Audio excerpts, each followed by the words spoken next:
August 6th, 1945, the day light became death. A blinding white flash fills the sky. Birds vanish. Shadows are burned into walls. In the blink of an eye, a city turned to dust.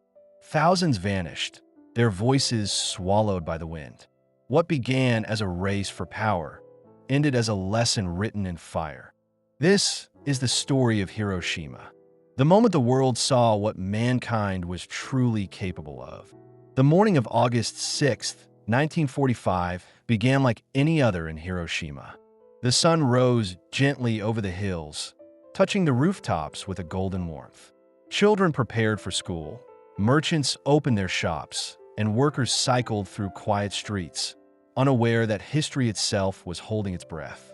In the sky above, invisible to the people below, a silver aircraft named Enola Gay was crossing the Pacific horizon, carrying a weapon that would change humanity forever. Inside the plane, the air was tense. Colonel Paul Tibbets, calm but cold, sat at the controls.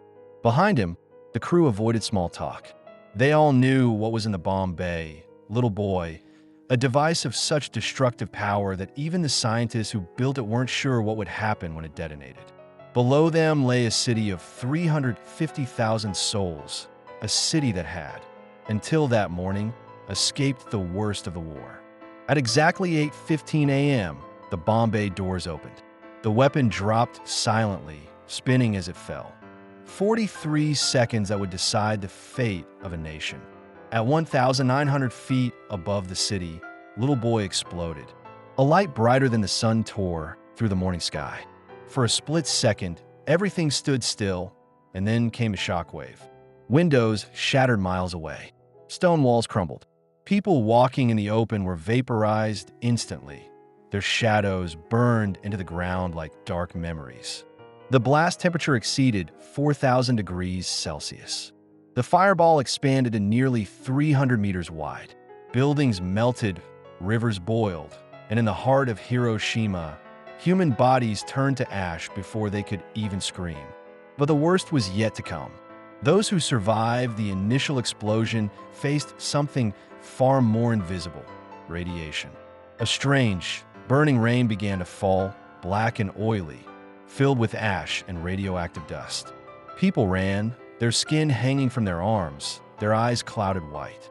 Mothers carried children who would never open their eyes again. The city, once full of laughter and life, was now a silent graveyard. By noon, Hiroshima no longer existed. From the air, the Enola Gay's crew stared in shock. Captain Tibbets later recalled, "We saw the city disappear. It was like watching the world end.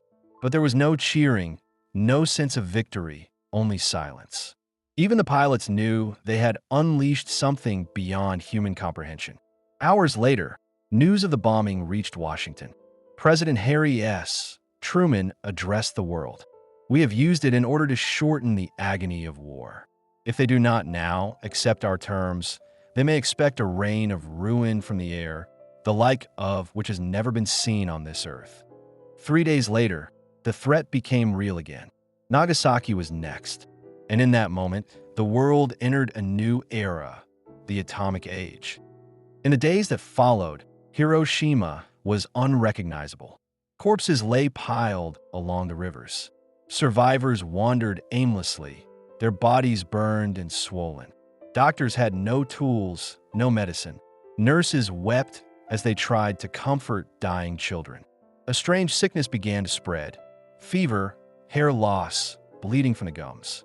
No one yet understood that it was radiation poisoning. Among the ruins, a young girl named Sadako Sasaki survived the blast. She was only 2 years old. 10 years later, she would develop leukemia, the atomic disease. In the hospital, she began folding paper cranes, following the Japanese legend that if one folded 1,000 cranes, they would be granted a wish. Sadako never reached 1,000. She died at the age of 12. Her story would later become a symbol of peace, reminding the world of what was lost that morning in Hiroshima.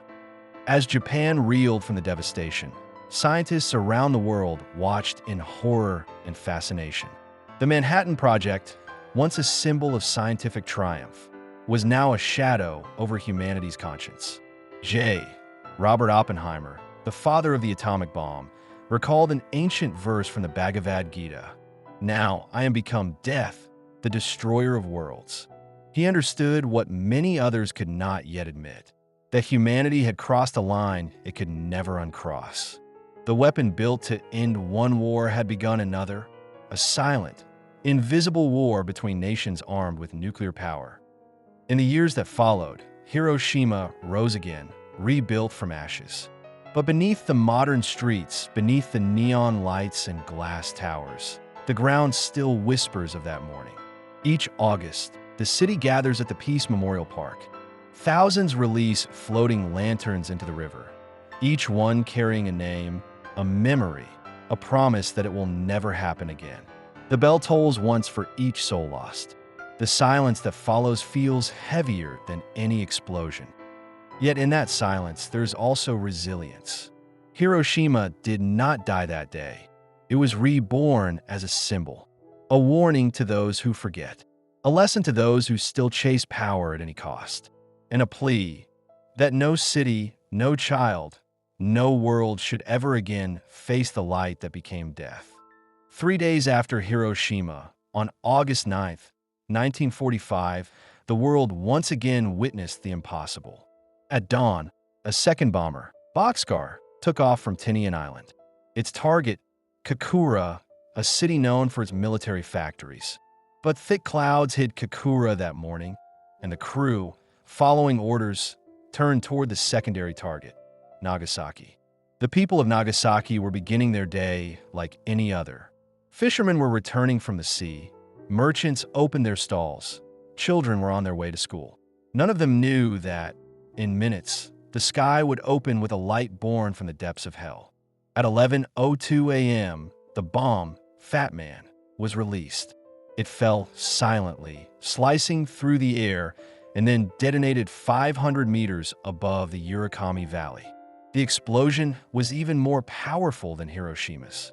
A fireball nearly 600 meters wide consumed everything. Concrete melted, steel twisted. The heat was so intense that it ignited the very air.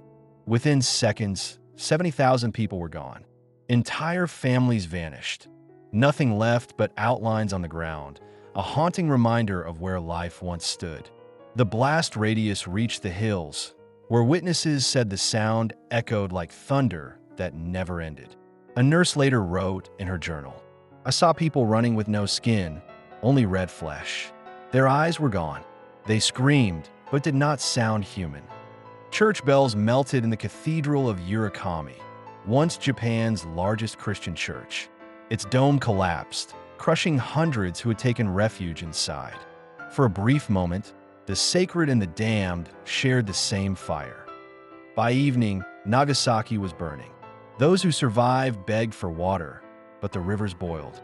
A dark, sticky rain began to fall, the same black rain that had poisoned Hiroshima. Doctors tore bed sheets to use as bandages.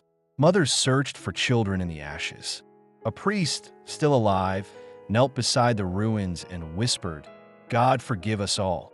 The next day, Emperor Hirohito received the reports. Entire cities gone, hundreds of thousands dead, radiation still spreading. That same night, his advisors gathered in Tokyo's underground bunker. Some urged him to continue fighting, to protect the honor of Japan. Others knew it was over. If another bomb fell, there would be no Japan left to defend. Finally, on August 15, 1945, the emperor spoke to his people, the first time they had ever heard his voice. His message was calm, almost gentle, yet it carried the weight of centuries. We must endure the unendurable and suffer what must be suffered. Japan surrendered. World War II was over. But peace came with a price no one could ever repay. In the ruins of Hiroshima and Nagasaki, the true horror unfolded slowly.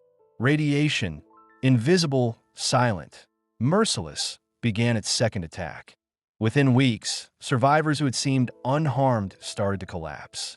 Their hair fell out in clumps. Their skin peeled away. Children bled from their mouths. Doctors were helpless. They had never seen such symptoms before. Those who survived were called hibakusha, the bomb-affected people. They faced discrimination, fear, and isolation for decades. Yet, many of them chose not to seek revenge, but peace.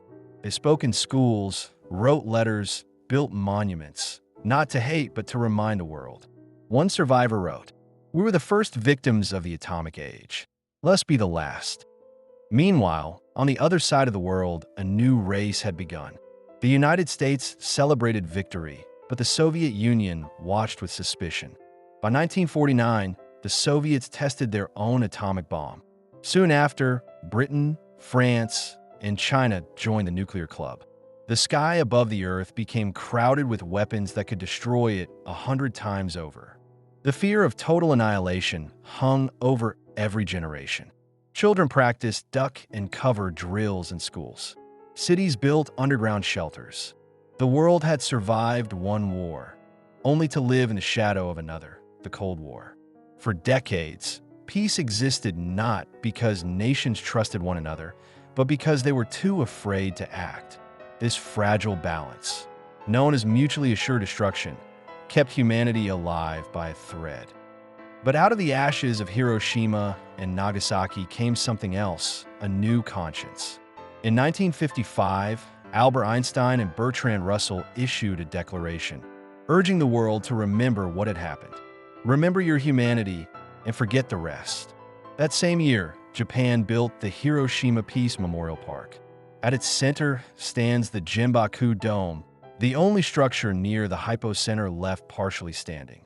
It remains untouched, a scar on the landscape, preserved as a warning. Each August, the city gathers in silence. Paper lanterns float down the Motoyasu River, carrying names of the lost. The sound of bells fills the night air. Children sing songs of peace, their voices trembling yet hopeful. And yet, even now, more than 70 years later, the question remains, did humanity learn? The bombs dropped on Hiroshima and Nagasaki killed over 200,000 people, mostly civilians. But in the years since, more than 2,000 nuclear tests have been conducted across the globe. The power to erase cities still exists, waiting in silos, hidden beneath oceans, orbiting above the Earth. The lessons of 1945 still whisper to us. Every invention has two faces, creation and destruction. Science gave us the power of the stars and the burden of godhood. And every August morning, as the sun rises over Japan, its light touches the same ground where a brighter light once fell, the light that turned day into death. Because some memories never fade, some scars never heal, and some mornings like August 6th, 1945, never truly end.